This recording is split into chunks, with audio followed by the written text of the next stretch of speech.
Le sujet de ce Tech Talk, ce sont les innovations immersives, donc réalité virtuelle, mais aussi réalité augmentée. C'est un sujet que l'on va aborder avec Fabien Baratti, cofondateur et président d'Emissive, studio de réalité virtuelle. C'est le créateur d'expéditions immersives. Alors moi, j'ai pu assister à l'une d'entre elles, Éternelle Notre-Dame, dont je vous ai déjà parlé dans Smart Tech à l'occasion d'un débrief d'ailleurs.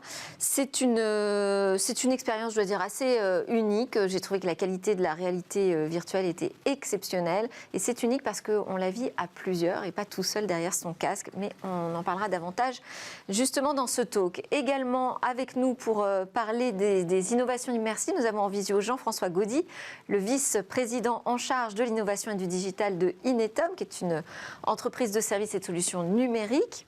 Alors vous, vos équipes, Jean-François, ils font de la recherche, du développement de produits, sont spécialisés dans l'intelligence artificielle appliquée à l'image, compréhension du langage, aussi exploration des nombres, avec des activités dans la robotique humanoïde et la réalité virtuelle et augmentée. Donc deux experts des innovations immersives avec nous. Fabien Baratti, je voulais qu'on commence avec cette expérience Éternelle Notre-Dame, qui, je le disais, est vraiment unique du côté du visiteur, puisque moi, c'est de ce point de vue-là que j'ai pu en parler, puisqu'on traverse l'histoire de la construction de Notre-Dame avec un guide qui fait vraiment partie de l'histoire, mais aussi avec toutes les autres personnes dans la salle qui portent également un casque et qui vivent cette expérience avec nous. Et du point de vue technologique, qu'est-ce que ça a engagé comme rupture ? Alors, bonjour et merci déjà de me recevoir. C'est vrai qu'Éternelle Notre-Dame, c'est l'achèvement de beaucoup de travail et en effet une rupture technologique sur plusieurs fronts, mais notamment les flux de visiteurs qu'on peut accueillir dans l'espace Grande Arche actuellement pour Éternelle Notre-Dame. Et ça, c'est unique dans la réalité virtuelle de pouvoir accueillir. Alors donnez-nous des chiffres concrètement. Voilà, en ce moment, on peut être jusqu'à 50 visiteurs simultanés dans l'espace de quelques centaines de mètres carrés de l'espace Grande Arche. Mais en revanche, on ne vit pas l'expérience à 50, hein, c'est plus réduit quand même. Tout à fait, on est par petits groupes parce que c'est une expérience qu'on vit avec ses proches. C'est une expérience familiale, on vient avec sa famille, avec ses amis et on reste ensemble. C'est une expérience sociale, ce qui est aussi une originalité dans la réalité virtuelle. Et on va faire toute cette expérience en interagissant ensemble, en communiquant. Et donc, c'est quelque chose qu'on vit. Et technologiquement, voilà. Qu'est-ce que ça a demandé pour permettre justement de voir les autres vivre l'expérience avec nous ? C'est ce qu'on appelle la colocalisation. Donc c'est à la fois de la technologie, enfin du hardware et du software. On travaille avec des constructeurs de casques de réalité virtuelle et on développe aussi notre propre solution logicielle qui nous permet en effet de nous détecter très précisément dans l'espace et donc de faire de la colocalisation, c'est-à-dire de matérialiser un avatar à l'exacte position de notre corps réel. Et donc, c'est comme ça qu'on peut voyager ensemble à travers le temps dans Notre-Dame. Sans se cogner, parce qu'il faut quand même savoir, quand on a un casque de réalité virtuelle, on ne voit pas ce qui se passe véritablement, physiquement autour de nous. Là, ça permet d'éviter de se cogner, de se croiser maladroitement. On a donc une image un peu fantomatique, mais assez jolie. On en a un extrait à vous proposer d'ailleurs. La forêt.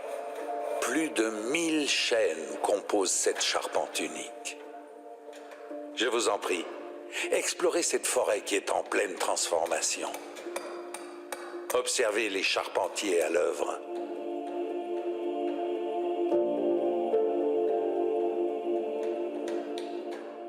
Donc là, les personnages qu'on voit presque cousus de fil blanc, ce sont les gens qui participent à cette expédition immersive avec nous, et puis le guide également, qui fait partie du groupe. Alors, Jean-François Gaudy, bonjour. Je ne sais pas si vous avez pu assister à cette expérience, cette expédition Éternelle Notre-Dame, puisque vous êtes à Lisbonne en ce moment, si je ne me trompe pas.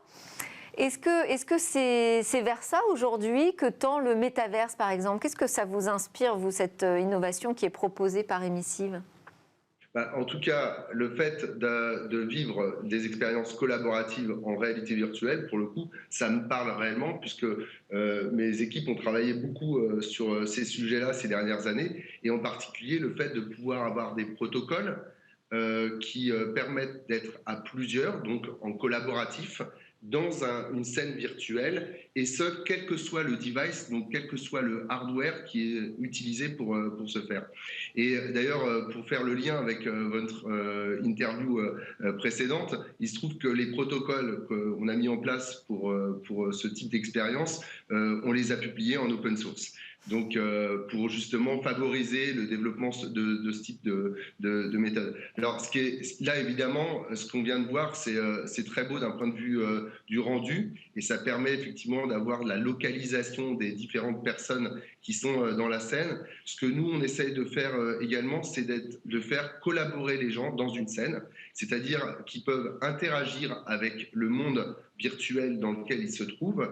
Ils peuvent, par exemple, interagir avec des manettes, tourner des boutons, faire des actions qui vont être collaboratives ensemble pour pouvoir développer justement une formation, par exemple, dans ces environnements.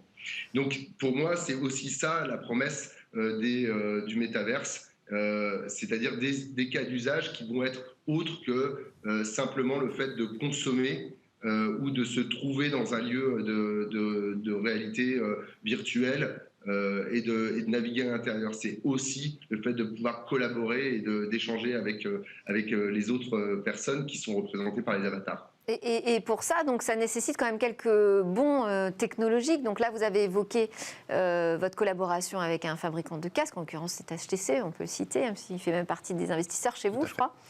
Donc ça veut dire qu'il faut un casque qu'on puisse localiser, mais il faut surtout une machine. Alors là, c'est une machine qu'on porte sur le dos individuellement, qui est capable de traiter en temps réel en fait toutes les informations reçues par le casque. Aujourd'hui, c'est le principal défi de la VR, on va dire collaborative, d'un début de métaverse. C'est la capacité de calcul mobile qu'on emporte avec nous. Oui et non. C'est-à-dire qu'on peut déjà faire des expériences collaboratives qui ne demandent pas énormément de calcul et donc se passer d'ores et déjà de sacs à dos qui sont des ordinateurs puissants. Oui. On peut tout à fait faire ces calculs dans le casque directement ou faire du edge computing, c'est-à-dire avoir des ordinateurs qui calculent notre image et en streaming recevoir les images directement sur son casque, ce que peut apporter la 5G notamment. De votre côté, Jean-François Gaudy, quelles sont les bonnes technologies qui vous semblent essentielles là, pour vraiment entrer dans une séquence métaverse ? En fait, là, on vient effectivement de parler de technologie, de puissance de calcul. Effectivement, il y a toute une partie du calcul qui va se faire dans le cloud, je pense, avec une capacité de streaming. Et pour ça, il faut qu'on arrive à avoir un streaming qui soit très rapide. C'est-à-dire qu'on ne peut pas avoir de latence en réalité virtuelle, sinon on a tout de suite un effet extrêmement désagréable qui donne cette impression d'être malade. Et puis, en termes de casque, on voit de plus en plus de puissance arriver embarquée à l'intérieur des casques. Et puis enfin, le dernier point, c'est que la résolution du casque et les différentes interactions qu'on peut avoir avec l'environnement, ça va être aussi de plus en plus des hardware comme par exemple tout ce qui est haptique, donc le fait de pouvoir ressentir des sensations, de pouvoir avoir le toucher, etc. Sur la VR, on voit vraiment à quoi ça ressemble. J'ai l'impression que c'est en train d'occulter en revanche la réalité augmentée. C'est deux usages différents qui sont basés sur les mêmes technologies. Donc, réalité augmentée, c'est vraiment superposer du virtuel à notre environnement réel. Donc, c'est bien pour avoir des informations, pour jouer aussi. Hein. Pokémon Go, c'est je pense que l'application la plus connue en réalité augmentée. La réalité virtuelle. Vous ne travaillez pas du tout dessus dans les expéditions immersives ? Les expéditions immersives, non, c'est vraiment de la pure réalité virtuelle où on est coupé de notre environnement réel pour être projeté dans un monde complètement virtuel et pour nous faire voyager dans le temps notamment. Donc c'est des usages vraiment différents. On peut aussi parler de maintenance pour la réalité augmentée. La réalité virtuelle, on va plutôt être dans la formation, réalité augmentée, vous voulez dire ? Voilà, il y a des usages différents, mais réalité augmentée, c'est plus pour moi tout ce qui des applications plus qui sont liées vraiment industrielles, c'est ça ? Plutôt, oui. Et plus métier ? Tout à fait, et qui sont vraiment liées à notre environnement réel. Tandis que la réalité virtuelle, on peut vraiment faire des choses beaucoup plus oniriques et se projeter dans le temps, dans l'espace, mais aussi on peut aussi se former sur des choses qu'on ne peut pas faire dans la réalité. Jean-François Gaudy, vous répondez aussi à des besoins de clients, c'est-à-dire d'entreprises qui sont en plein dans leur transformation numérique et donc qui ne s'intéressent pas au métaverse juste parce que c'est fun et c'est le buzz du moment, mais pour vraiment découvrir de nouvelles applications. Est-ce que la réalité augmentée fait partie encore des innovations sur lesquelles on attend beaucoup de choses ? Oui, bien sûr. Alors, la réalité augmentée, pour rebondir aussi sur ce que vous disiez, on va souvent la retrouver sur le terrain. Donc, évidemment, ça intéresse toutes les personnes qui font des interventions terrain et qui vont avoir besoin d'une assistance, par exemple, d'une assistance de leurs collègues qui sont à distance, ou même parfois on embarque de l'intelligence artificielle dans les dispositifs pour, par exemple, faire de la reconnaissance de ce que le dispositif de réalité augmentée va pouvoir détecter et assister, par exemple, un opérateur qui est en train de faire des transformations sur un tableau électrique ou dans la rue. Donc, vous voyez, en fait, là, on est vraiment sur des cas d'usage qui sont des cas d'usage métiers et sur lesquels la réalité augmentée peut beaucoup apporter. Finalement, ce que vous êtes en train de me dire tous les deux, c'est que c'est davantage des applications métiers qu'un avenir dans le grand public, la réalité augmentée. Il y aura certainement aussi un avenir dans le grand public, mais ce qui est intéressant, c'est qu'il y a des justes milieux entre la réalité virtuelle et la réalité augmentée. Il n'y a pas juste complètement virtuel ou complètement augmenté. On peut mixer un peu des deux, et d'ailleurs, c'est ce qu'on appelle la XR ou la réalité mixée, justement, qui vient rajouter du virtuel dans le monde réel, ou bien qui vient prendre des éléments du monde réel pour les amener dans le virtuel. Par exemple, lorsque vous êtes en train de vous promener avec un casque de réalité virtuelle à l'intérieur d'une pièce, vous avez des obstacles. Le fait de détecter ces obstacles et pourquoi pas de les remplacer par des obstacles virtuels peut vous permettre de changer un petit peu l'expérience que vous vivez. Et là, on est entre la réalité virtuelle et la réalité augmentée. Les nouveaux dispositifs permettent de faire ça d'ailleurs. En termes d'écosystème, comment est-ce qu'on est doté en France sur ces innovations immersives ? Déjà qu'en France, on est très bien doté. On a une filière qui se développe et on a des studios de haute qualité. Nous d'ailleurs, donc c'est du côté des studios de création aujourd'hui, notre point fort ? Alors, c'est ce que je connais le plus, étant un studio de création, mais c'est sûr qu'en France, on a à la fois une très bonne connaissance technique et créative, et donc on sait créer des expériences qui ont du sens et qui se développent à l'international. Nous, on s'est structuré d'ailleurs autour de French Immersive Studios, Qu'est-ce que c'est ? Qui regroupe parmi les meilleurs studios français de création en réalité virtuelle. Donc ça veut dire qu'il y a une sorte de filière là qui est en train de se consolider. Exactement, parce qu'il faut vraiment capitaliser sur notre avance. En France, on a vraiment des talents. On est en avance par rapport à qui ? Au reste du monde. Ah oui ? Oui, vraiment, vraiment. D'accord. Et c'est pour ça que vous avez des investisseurs étrangers qui viennent chez vous, alors ? C'est ça, oui, en effet, oui. HTC, qui est un constructeur spécialisé dans la réalité virtuelle taïwanais, a investi dans Emissive il y a 2 ans. Et donc ça montre aussi l'attrait pour les étrangers Et donc cette filière, c'est combien aujourd'hui d'entreprises ? Quand on dit que ça commence à ressembler à une filière, ça fait ça. En France, on a beaucoup d'entreprises. Alors, ça peut aller de une personne à quelques dizaines, voire presque une centaine maintenant. Je ne sais pas là exactement les chiffres parce que ça augmente tous les jours, honnêtement. Mais bon, on a des centaines déjà d'entreprises qui font de la réalité virtuelle, de la réalité augmentée, plus ou moins spécialisées. Il y en a qui sont dans le gaming, il y en a qui sont dans la santé, donc c'est très très varié. Après, il y a la question de l'application, parce que vous êtes donc dans le champ culturel de la réalité virtuelle. Ça veut dire qu'il faut trouver des clients, il faut trouver des gens que ça intéresse, il faut trouver des lieux aussi où partager ces expériences. Oui, alors nous, du coup, on a un modèle d'agence où on répond à des besoins sur mesure pour nos clients. Donc ça, en effet, c'est un modèle d'agence historique. Et puis, on a ce modèle d'expédition immersive qui ressemble beaucoup plus à celui du cinéma. C'est-à-dire qu'on va créer des coproductions, on va trouver des partenaires à la fois pour financer les projets et aussi pour les distribuer et les exploiter. Donc, c'est un business model complètement différent. Vous parlez de cinéma, on pourrait avoir des salles d'expédition immersive demain comme on a des salles de cinéma. C'est notre but, c'est vraiment de développer ce nouveau média comme le cinéma s'est développé. De votre côté, Jean-François Gaudy, comment vous voyez le marché s'organiser autour de ces nouvelles technologies immersives ? Déjà, pour rebondir sur ce que disait Fabien, effectivement, on a la chance en France d'avoir vraiment une filière qui est organisée. Et en fait, ça vient également du fait qu'on a des gros éditeurs de jeux, notamment qui viennent de la France, et que du coup, ça a permis de développer cette filière. En particulier, on trouve des écoles et beaucoup de studios de création.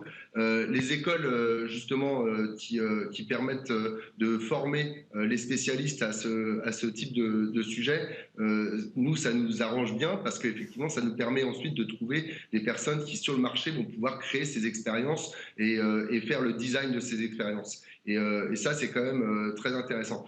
Aussi, il faut savoir que d'un point de vue industriel, pour répondre à votre question sur le fait que la filière s'organise, d'un point de vue industriel, ça fait longtemps que les grands industriels travaillent sur la réalité virtuelle pour pouvoir justement mettre en place des expériences de formation pour leurs équipes, de simulation avant la construction d'usines, par exemple, pour vérifier qu'une usine... On appelle les jumeaux numériques.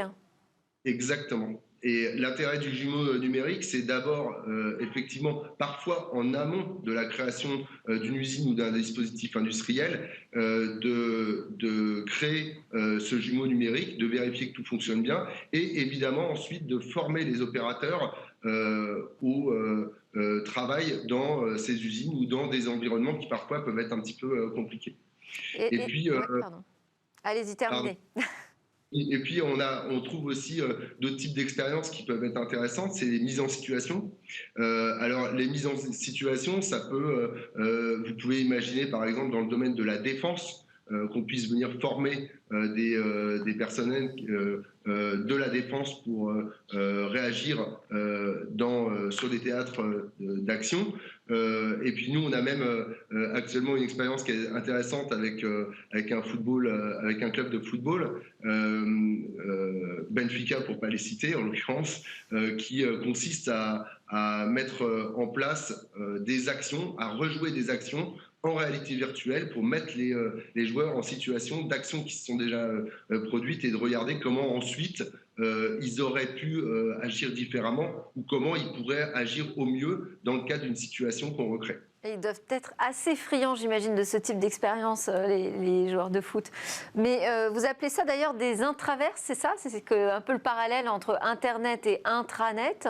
Il y aura demain des métaverses et des intraverses? Alors, en fait, je trouvais amusant de faire le parallèle entre le métaverse, qui serait l'équivalent de notre Internet actuel, et le fait que dans les entreprises, on a aussi des intranets, et que ces intranets, ils sont dédiés effectivement au personnel de l'entreprise, par exemple pour les former, par exemple pour leur faire visiter des sites, par exemple pour les accueillir lorsque les gens rejoignent l'entreprise, et donc pour avoir tous ces parcours d'intégration, par exemple, qui sont toujours voulus par les RH des grandes entreprises, et donc de proposer ça à l'intérieur d'environnements, de galeries qui ont été adaptées pour ce genre d'usage, c'est un petit peu le renouveau de l'intranet. Et ça donne une vision un peu plus concrète aussi de cet avenir immersif. Merci beaucoup à tous les deux pour vos expertises. Donc Jean-François Gaudy qui était avec nous en visio, vice-président en charge de l'innovation et du digital chez Inetum, et Fabien Barati, cofondateur et président d'Emissive. Merci beaucoup. Juste après la pause, on se retrouve dans Smart Tech. On va parler de la présidentielle et de cette reconquête nécessaire de la souveraineté numérique.